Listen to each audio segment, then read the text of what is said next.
গণতন্ত্রের মা দেশনেত্রী বেগম খালেদা জিয়ার পোলো গ্রাউন্ডের জনসভার কথা মনে আছে?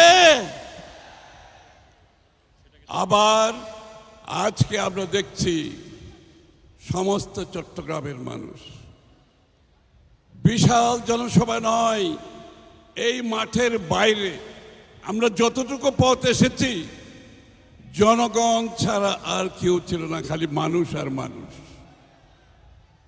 আবার এই চট্টগ্রাম থেকে মানুষের ঢল নয়, চট্টগ্রাম থেকে শুরু হবে ধানের শীষের সুনামি, শুরু হবে চট্টগ্রাম থেকে ইনশাআল্লাহ।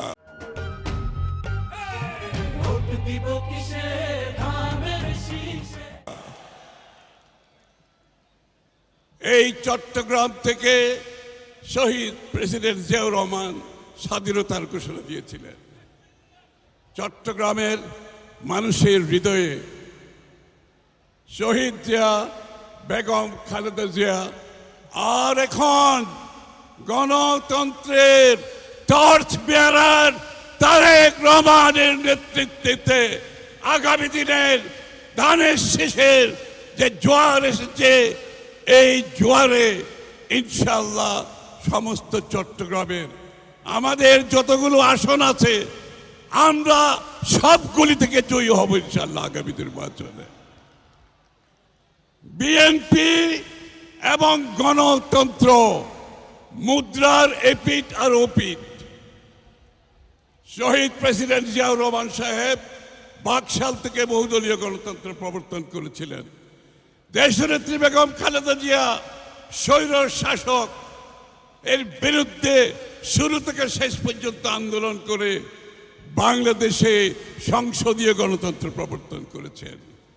তার পরবর্তী আন্দোলন সহ জনাব তারেক রহমানের নেতৃত্বে সমস্ত জাতিকে জনাব তারেক রহমান সাহেব ঐক্যবদ্ধ করে স্বৈরাচার ফ্যাসিস্ট হাসিনার পতন ঘটিয়েছেন। সুতরাং বিএনপি হচ্ছে গণতন্ত্রের টর্চ বেয়ারার। আজকে যে টর্চ বেয়ার যিনি বহন করছেন তিনি এখানে বসে আছেন। শুধুমাত্র রাজনৈতিক গণতন্ত্র নয়, বিএনপির আরেকটি স্লোগান হচ্ছে অর্থনীতির গণতন্ত্র।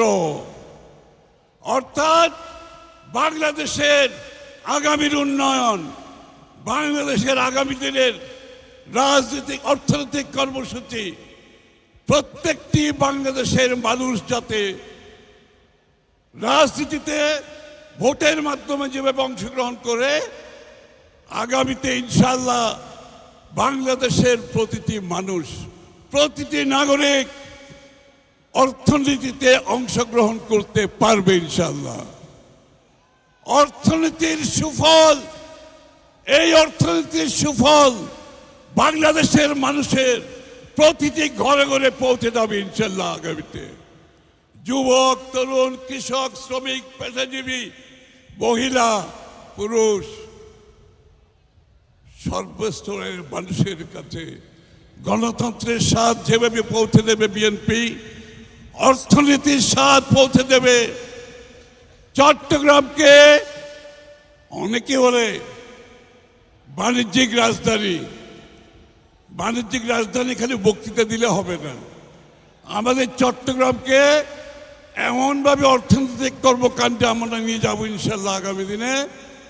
এটাকে বাণিজ্যিক রাজধানী সরকার ঘোষণা করার দরকার নাই, বাণিজ্যিক রাজধানী হবে আমাদের কর্মকাণ্ডের মাধ্যমে।